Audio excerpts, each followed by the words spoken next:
I'm Sebastian co-founder and CEO of Exodus Watch Company, and I'm joined by Helen Fishburn, CEO of CMHA-WW. Today, we're here to have a conversation about mental health. I think I'd like to start by asking the question, why is mental health a concern? Oh, great question. And it's really awesome to be with you, Sebastian. I'm so glad that we have a chance to connect and chat.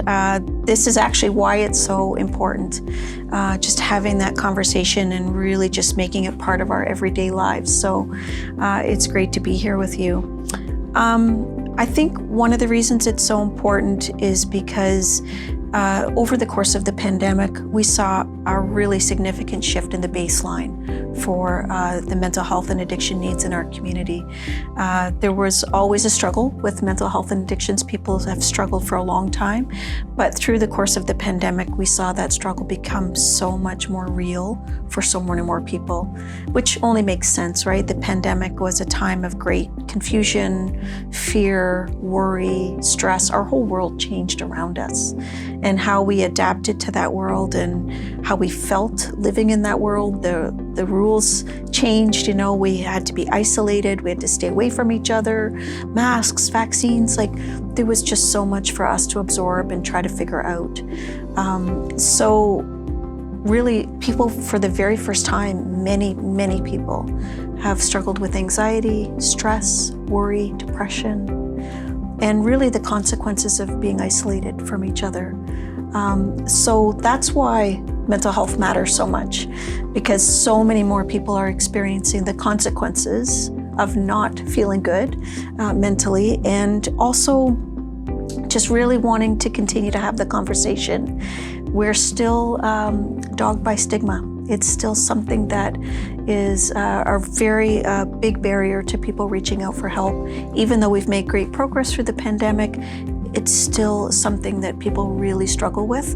So having these kinds of conversations and just talking about mental health as you would a broken arm or surgery, just anything, we really want to encourage that and have people continue to try to feel comfortable. Yeah, and I think talking about it definitely helps. I like to even talk about my own experience with mental health. At one point in my life, I was a competitive boxer, and I thought that, wow, this is the hardest thing that I've ever done, until I had my experience with mental health, which proved to be much more difficult. When you're a competitive boxer, you're training for months to eventually hop in a ring in a room full of people with somebody that has also been training to fight you and whip your butt, essentially, right? And that is hard mentally and physically. Yes. And what I like to kind of emphasize is when you're actually in a fight, you're in there for an amateur bout, you're in there for 9 to 15 minutes. And win or lose, at the end of the fight, you have an overwhelming sense of relief. You're done, that's it. You can kind of relax, take it easy. But I find with mental health, that's certainly not the case, right?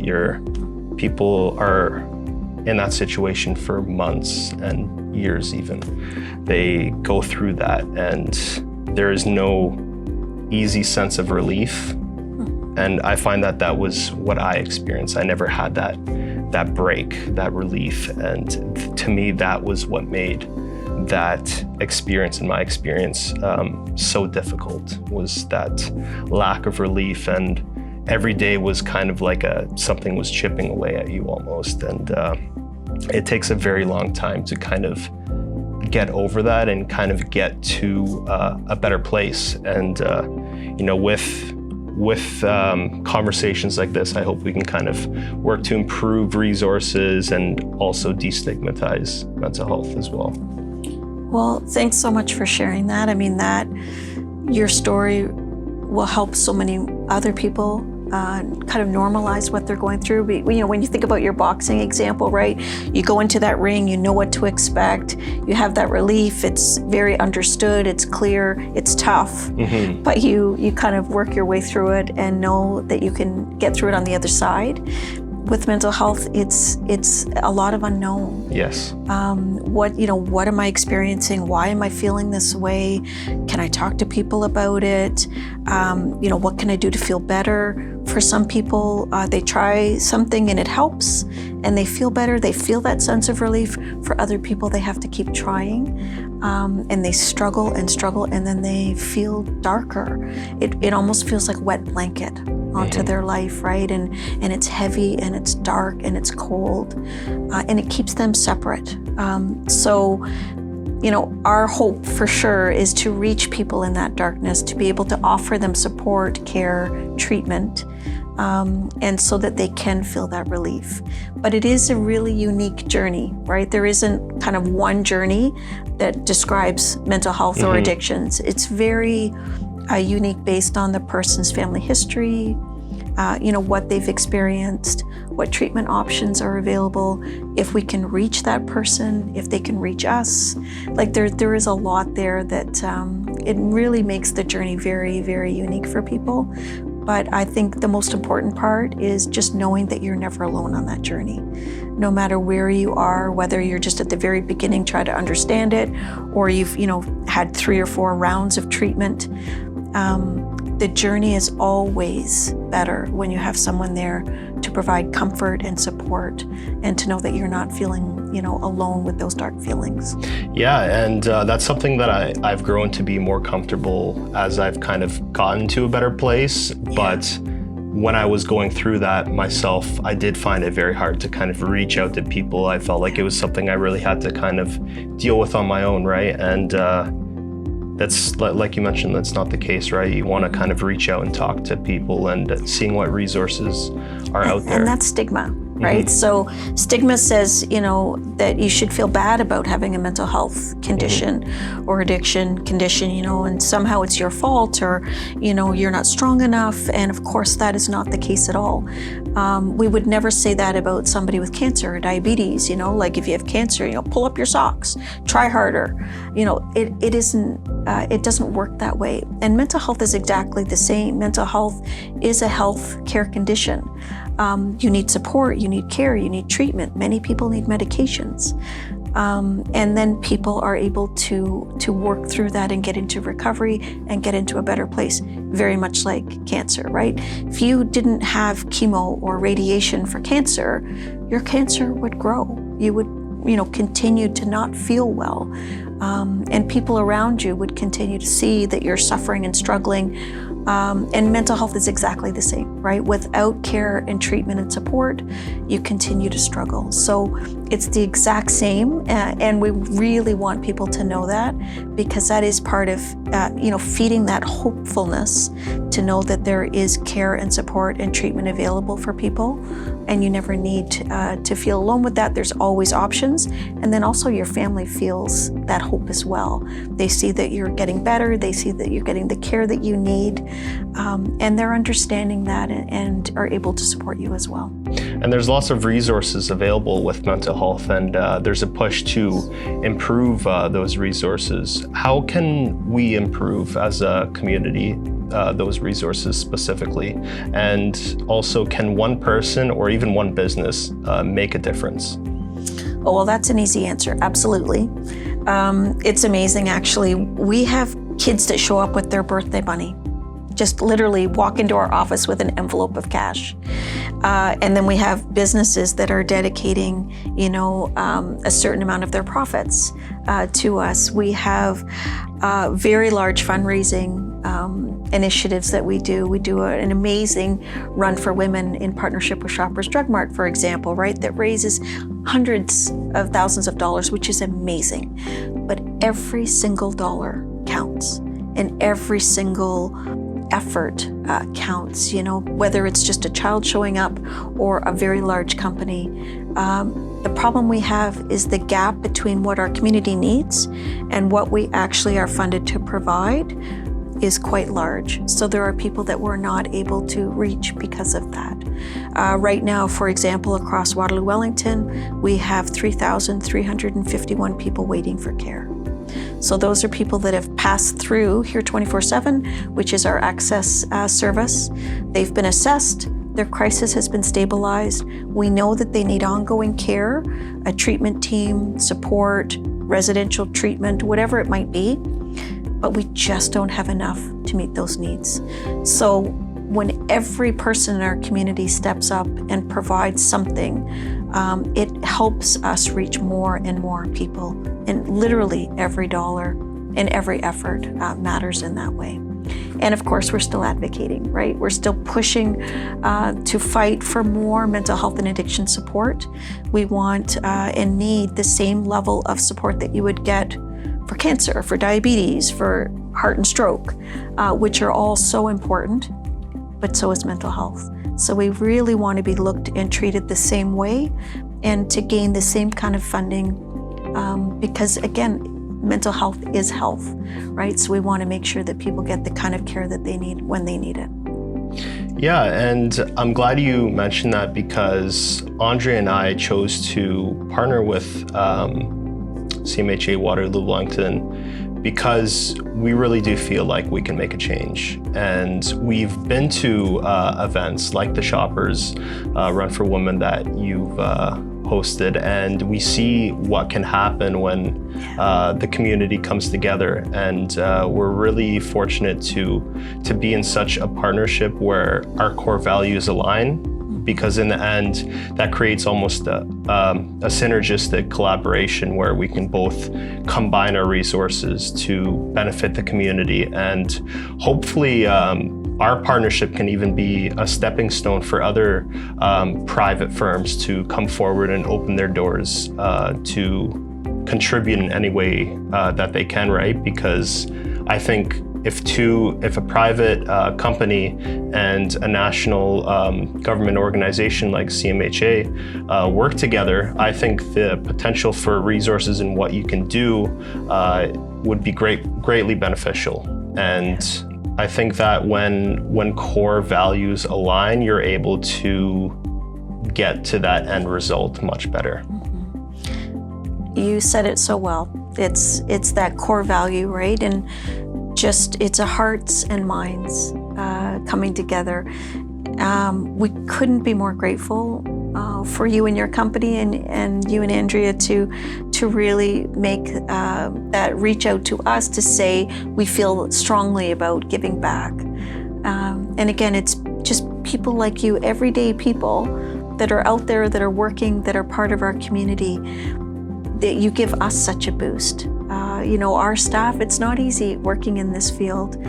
There's lots of people that we see who are suffering, who are struggling. So to know that you've reached out and you want to contribute a percentage of your business profits to us, it means so much to us. And again, it allows us to extend our reach even farther, which of course just goes right back into our local community here in Waterloo, Wellington. So thank you so much for that. But also thank you for inspiring other companies to think, hey, how can I contribute? What can I do? Small things mean so much, and everybody has an opportunity to step into this space with us. I don't think there's a single person across our community, literally, that's not impacted some way with mental health or addictions, whether it's your own, a family member, your next door neighbor, the person in the cubicle next to you, the kids you're coaching in hockey. It really is everywhere. It's spilled over into our community in such a big way.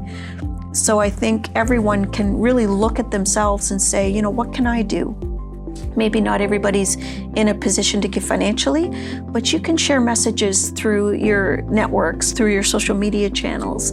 You can talk about your own mental health journey. You can say to a friend, hey, are you okay? You don't seem yourself, right? There are so many ways that we can continue to have this conversation, change the culture, and of course, raise more funds for mental health and addiction services. So again, thank you so much for stepping into that space with us. Thank you, Helen, and thank you for providing those much needed resources in our community. Well, just in case anybody needs to know, we have our official service, which is the access mechanism locally in Waterloo, Wellington, which is here 24/7. There is a website, which is here247.ca, or of course our service coordinators are always, literally always available, and they can be reached at 1-844-HERE-247. It's that simple. You just pick up the phone, give us a call, and one of our service coordinators really just walks you through what's happening in your life, what you need. We also get lots of calls from people who are concerned about somebody in their family or that neighbor or that kid they're coaching in hockey. We take calls from anyone because we really want to make sure there are no barriers to accessing care. So give us a call. You can call without using your name as well, because sometimes people with stigma still, they get worried about their confidentiality. So there's never a concern. You can call and just talk to anyone in our Here 24/7 service, and they'll help you get to that next step. So we've made it really easy for people, as easy as possible, and hope that people will reach out. But again, I think one of the other important things, and you've taught us that today, Sebastian, is really when you're struggling, just talk to somebody you trust. Just confide in someone that you're not feeling well, whether it's your partner or your closest friend or somebody in your family, because then you're not sitting and carrying that alone. Yeah, and I think that's so important to just kind of share with other people. Absolutely. Thank you. How important would you say is time when dealing with mental health? Time is absolutely critical. So research has shown us that the earlier you can intervene with someone when they're starting to experience those mental health challenges, the better the health outcomes are, which of course only makes sense, right? And honestly, that's often a challenge for us in mental health, because sometimes people sit with their own discomfort and they sit with that darkness for far longer than they need to. When you think of if you have a sore tooth and it starts to really become throbbing and sore, and then eventually turns into an abscess, right? If you don't go to see a dentist, people don't sit with a sore tooth very long. They actually call very quickly because they don't like this pain. With mental health, sadly, people often sit with pain for longer than they need to. So we always really encourage, when that pain starts, when you're starting to feel that despair or anxiety or a little bit of darkness, you're not quite sure what's happening, reach out and talk to somebody you trust, call your family doctor, give us a call at Here 24/7. The earlier we can respond to you, the better it is in terms of trying to change that pathway away from pain into something that's healthy. Yeah, I'm happy you talked about how much of a factor time really is when dealing with mental health. Yeah. And for me personally, time was incredibly important. And when I was going through those mental health challenges, I got to a point eventually where I made the commitment to get better and to seek those resources. And it almost became like I was perceiving time differently, and that I would kind of think about things in a different way.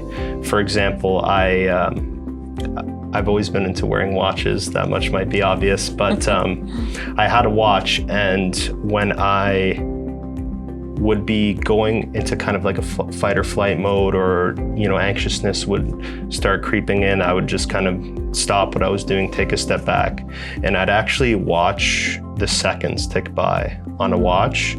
And I would tell myself, okay, I've already kind of made the commitment to myself that I would get better. It's going to take time. It's not going to be easy, right?